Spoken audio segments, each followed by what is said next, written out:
어린 시절의 기억을 떠올리다 보면 어느 순간에서 멈춥니다. 때로는 엄마 뱃속에 있었을 때도 기억한다는 사람이 아예 없는 것은 아니지만 대부분은 서너 살 부근에서 멈추죠. 이전 기억은 없습니다.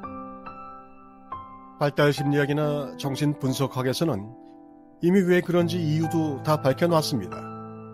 그 정도는 아주 잘 정리된 영역이라서 전문가에게 물어보면 아주 재미나게 설명도 해줍니다. 보통 사람은 재미나게 듣다가 전문 용어가 나오면 당혹함을 느끼는데요. 그 용어를 하는 게 정말 괴상하거든요. 구강기, 항문기, 오디푸스 컴플렉스, 거세 증후군, 이게 다 무슨 말일까요?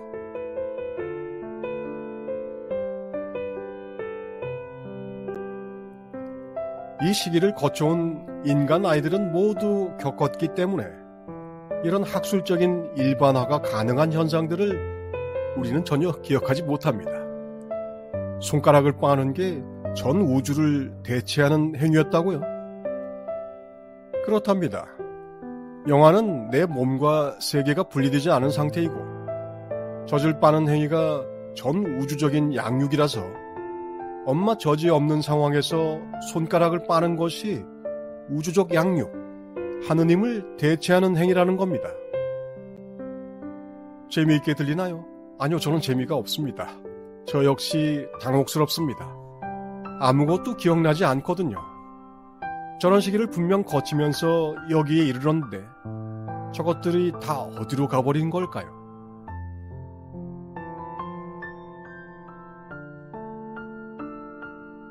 정신분석학의 이런 설명들은 거의 모두 에고 이전의 의식 상태를 설명하는 것으로 채워집니다.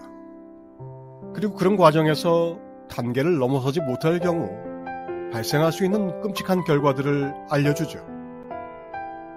인간은 꽤 고통스러운 과정을 거쳐 이런저런 분리와 통합을 거듭해 에고에 이릅니다. 그 고통을 극복하지 못하고 퇴행할 경우 나타나는 병리 현상을 정신분석학에서 연구해보니 알게 된 것입니다. 신체 조작의 유아적 범주에 머무는 자아의 끔찍한 결과와 동일한 종류의 일이 그 이후에 심지어 에고 이후 발전의 모든 단계에서 벌어질 수 있다는 것이 발달 심리학에서 발견되는 현실의 모습이죠.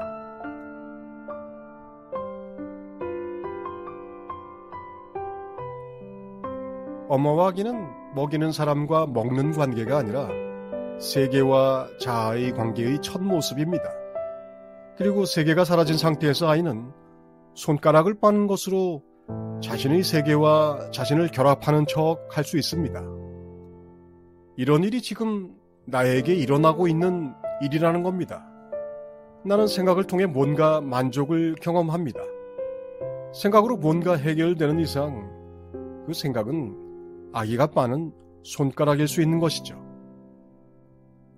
생각으로 손가락을 빠는 에고는 자신이 그 수준의 존재 상황에서는 아이와 같이 아무것도 할 수 없는 처지에 있다는 명백한 현실로부터 도망갈 수 있습니다.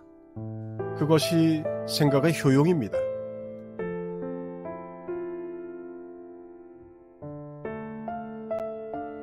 엄마와 떨어지면 불안을 느끼는 증상을 분리불안이라고 하죠.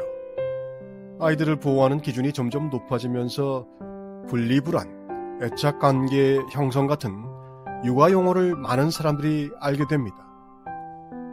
하지만 정작 다 큰 어른인 자신이 분리불안을 느끼는 것은 모릅니다. 인간에고는 자기 신성으로부터 분리된 불안을 생각과 욕망, 그에 파생되는 대체물로 채워 넣으려는 손가락 아기에 불과합니다. 수행자는 예외일까요? 분리불안을 떨구는 아주 미묘한 명상 상태, 기분, 체험이 대체물로 생기면 바로 그렇게 그 상태에 스스로를 가두고 그 손가락 빠는 것을 포기하기를 거부합니다.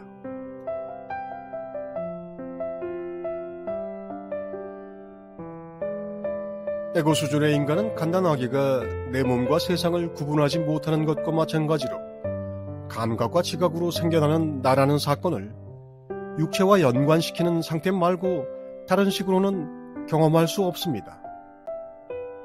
그 위에 무엇이 있는지에 대해서 대부분의 인간은 이야기를 들을 기회가 없을 뿐만 아니라 듣는 이야기들이 모두 동굴 속 수렵 채집인들이 듣던 허연 수염이 가득한 신의 이야기들에 불과하죠.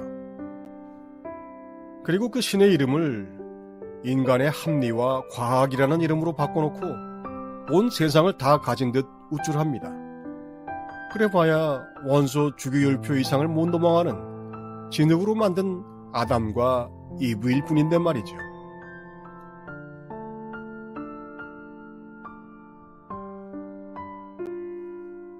실제의 개념이 감각의 증거에 익숙해 있고, 그래서 현실이 육체적 사실과 연관되는 정신은 다른 지식 수단을 사용해 그 수준을 넘어가는 것이 사실상 불가능합니다.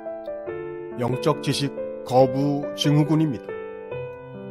인간이 생각과 물질에 대한 욕망의 손가락을 빠는 대신 육체적 삶의 충동과 습관이라는 조잡한 한계를 더 순수하고 더 높고 더 강렬한 존재 조건으로 대체하려는 것이 바로 마음 공부입니다.